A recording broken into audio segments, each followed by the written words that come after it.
जो बच्चे CBSE board का एग्जाम देने जा रहे हैं उनके लिए ये बहुत काम का वीडियो है। सीबीएसई ने एग्जाम्स की कॉपी को चेक करने में एक बहुत बड़ा चेंज किया है।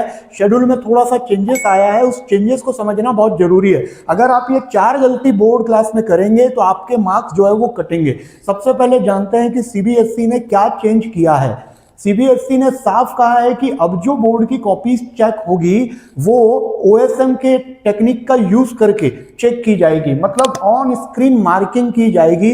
कॉपीज को सबसे पहले डिजिटली स्कैन किया जाएगा, उसके बाद सॉफ्टवेयर के थ्रू जो ये कॉपीज है ये चेक की जाएगी। और इससे फायदे बहुत ज्यादा है, वो स्टूडेंट का ही है। और ट्रांसपेरेंसी, क्लियरिटी, एक्यूरेसी, सारी चीजें बहुत ही अच्छी होने वाली है। लेकिन फिर भी बोर्ड के बच्चों को इन 4 बातों का विशेष ध्यान रखना है, वरना ये अपने नंबर गवा सकते हैं। कौन सी 4 बातें? सबसे पहला कि सीबीएसई जो कॉपीज चेक कर रहा है अब वो डिजिटली करेगा, मतलब कॉपी के जो पेजेस है वो स्कैन किए जाएंगे। अब जब स्कैन किए जाएंगे तो पहली गलती आपको ये नहीं करनी है कि लाइट पेन का इस्तेमाल करना, बिल्कुल भी नहीं करना है। आप जो भी पेन यूज करेंगे वो बोल्ड चलना चाहिए और अच्छा डार्क चलना चाहिए, मतलब जो भी लिखा हो वो स्पष्ट लिखा हो, वो स्कैनिंग में प्रॉपर आ जाए, इसका आपको ध्यान रखना है।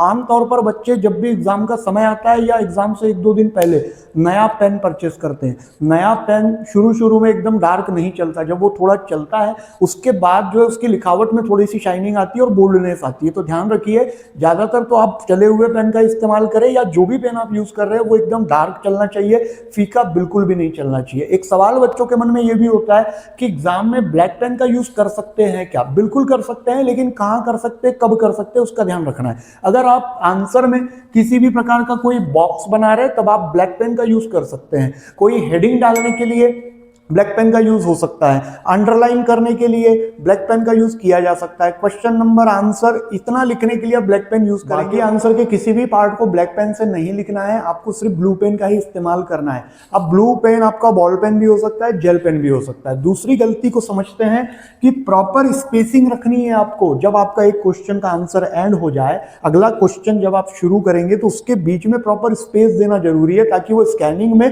क्लियर दिखे कि ये आंसर अलग है और ये आंसर अलग है। तीसरी गलती जो आप नहीं करेंगे, क्वेश्चन का जो नंबर है उसको बहुत ही ध्यान से और डार्क पेन से आपको मेंशन करना है, लिखना है प्रॉपर क्वेश्चन नंबर XYZ जो भी है और उसके नीचे उसका आंसर ये है करके, तो उसको बहुत ज्यादा हाईलाइट करके आपको लिख के बताना पड़ेगा। चौथी गलती को समझते हैं, यदि आपने एक क्वेश्चन का आंसर कंप्लीट लिखा हुआ है लेकिन जगह कम पड़ गई, अब आप आधा आंसर अगले पेज में लिखेंगे तो वहां प्रॉपर मेंशन जरूर कीजिए कि इसका आधा आंसर अगले पेज में है, कंटिन्यूली चलना है। अब मेंशन करने के लिए या आप वहां पे क्लियर बॉक्स बना के एक मैसेज लिख सकते हैं चेक करने वालों के लिए, या जो भी डिजिटली उसको देखेंगे उस हिसाब से, ठीक है। अब समझते हैं कि ये ओएसएम सिस्टम होता क्या है। ओएसएम मतलब होता है ऑन स्क्रीन मार्किंग। इसमें कॉपीज को डिजिटली चेक करने का एक तरीका है, बहुत अच्छा तरीका है। अब सॉफ्टवेयर के द्वारा जो है वो टोटलिंग की जाएगी। पहले जब कॉपियां मैन्युअली चेक होती थी तो मैन्युअली इंसान उसको चेक करते थे। अब ऑब्वियसली थोड़ी मोड़ी गलती टोटलिंग में, चेकिंग में हो ही जाती है, हर इंसान से होती है।